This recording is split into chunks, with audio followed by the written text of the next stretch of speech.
I want to go back to the ABC and Media Watch, though, because on his program this week, Paul Barry bought into a survey on media diversity.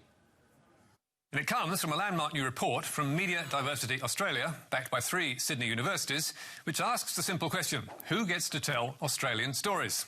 The answer, overwhelmingly, is Anglo-Celtic Australians.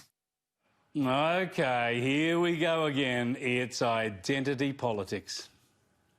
So, which networks are doing best to reflect the diversity? Not surprisingly, SBS leads the way, followed by the ABC with 57% Anglo-Celtic, 10 at 67, 7 at 72, and 9 shines through as the whitest network of all, with 88% of its presenters, commentators and reporters Anglo-Celtic during the audit period. So, why does it matter?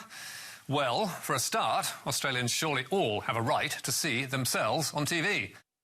That's all we need. A lecture against Anglo-Celts from an upper middle-aged white Pommy male who, for all we know, could be cisgendered, straight and monolingual to boot. Apart from not practising what it preaches on diversity, the ABC ignores real diversity, the diversity of ideas. Where are the mainstream voices on the ABC? Where is someone realistic on climate? Why do they have no one who could see how the coalition could win the last election, or Donald Trump, or Brexit? The staff collective would rather be wrong together. This diversity issue is a real one, Rebecca, for the media as much as any other industry. But honestly, aren't they just so focused on race and gender and sexuality? What about ideas, thought? That's right. That's the only thing that really counts. And I only watch the ABC for work. That is, in order to, follow media, see what they're saying, but not as my source of news. Far from it. They're so biased that it's useful for me to know what sort of bias they're spouting each week.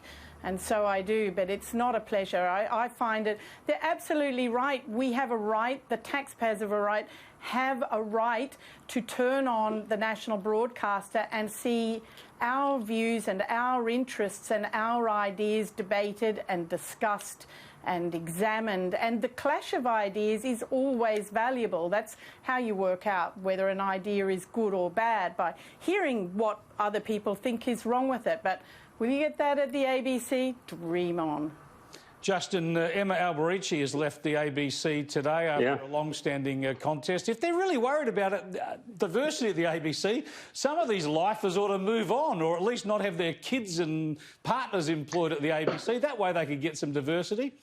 Look, I think the whole talk of diversity sometimes really ticks me off, because when they talk, look, we should absolutely have diversity, but in a very real way, and there should be no way that a black person or an Asian person can't get a job in the Australian media. The doors should be open for them and they should be able to walk in there. But when we talk about diversity, I thought a lot of people going after Karl Stefanovic with this diversity report that came out.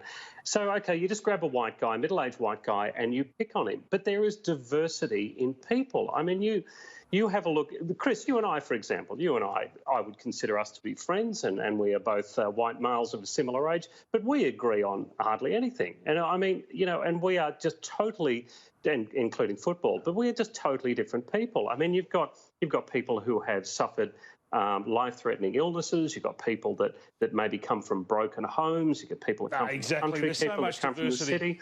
Yeah, I mean, I've had debates. In fact, I've done events at the Writers' Festival with my cousin Mark Kenny. We obviously grew up in almost identical, and we have almost identical backgrounds, but we disagree on so many things, and that's the stuff of life. Well, on that note, I'll say thank you to my white Victorian guest and my white Jewish New South Wales female guest. That's just nonsense. Thanks for joining me, both of you. I really appreciate your insights. Thanks, Chris. Pleasure, Chris.